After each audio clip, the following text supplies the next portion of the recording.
इस चैनल पर बताई जाने वाली सभी घटनाएं सत्य घटनाओं पर आधारित हैं। हम प्रत्येक विषय पर गहराई से शोध करके प्रामाणिक जानकारी प्रस्तुत करते हैं। हमारे उद्देश्य केवल सत्य को सामने लाना और जागरूकता फैलाना है।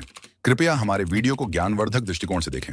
हेलो दोस्तों, स्वागत है आपका एक बार फिर से सच्चे गुना चैनल में। आज फिर मैं आपके सामने एक सच्ची अपराध की घटना लेकर आई हूँ। एक लड़की जिसकी आंखों में भरे थे सपने, उन सपनों से वो अपना भविष्य संभालना चाहती थी, लेकिन उसे क्या पता था उसका अतीत उसके लिए कार बन जाएगा।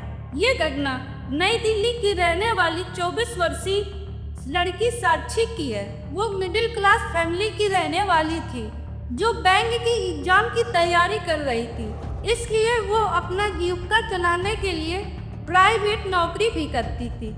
रोज सुबह वो ऑफिस जाती और शाम को आकर अपनी प्रतियोगिता परीक्षा की तैयारी करती थी। ये दिनचर्या रोज चल रही थी। एक दिन उसके पास फोन आया कि उसकी बड़ी बहन की शादी तय हो गई है। घर में सब लोग बहुत खुश थे। तभी उसकी जिंदगी में एक दिन तूफान आ गया।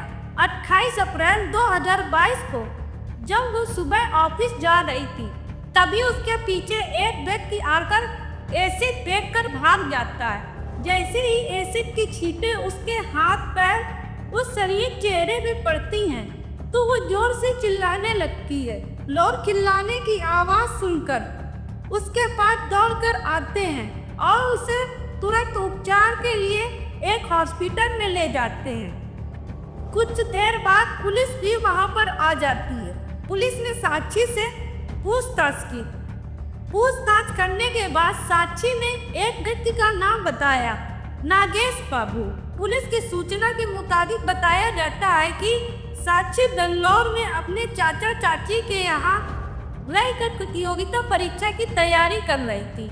27 साल का नागेश, जो उसके चाची चाचा के यहाँ किराए में मकान लेकर रह रहा था और वो कपड़ों का व्यापार भी कर रहा था।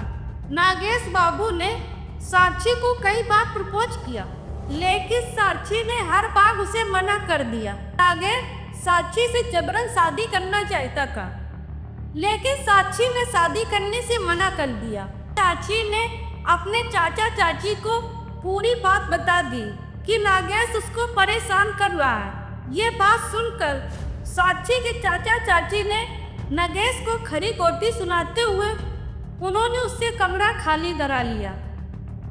ये नागेश को बर्दाश्त नहीं हुआ और वो साक्षी को सबक सिखाना चाहता था।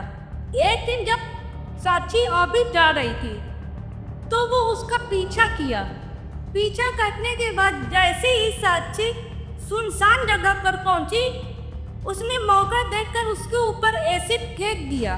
नागेश एसिड फेंकने के बाद पुलिस से बचने के लिए वो तमिलनाडु के एक आश्रम में साधु बनकर आश्रम की सेवा करने लगा।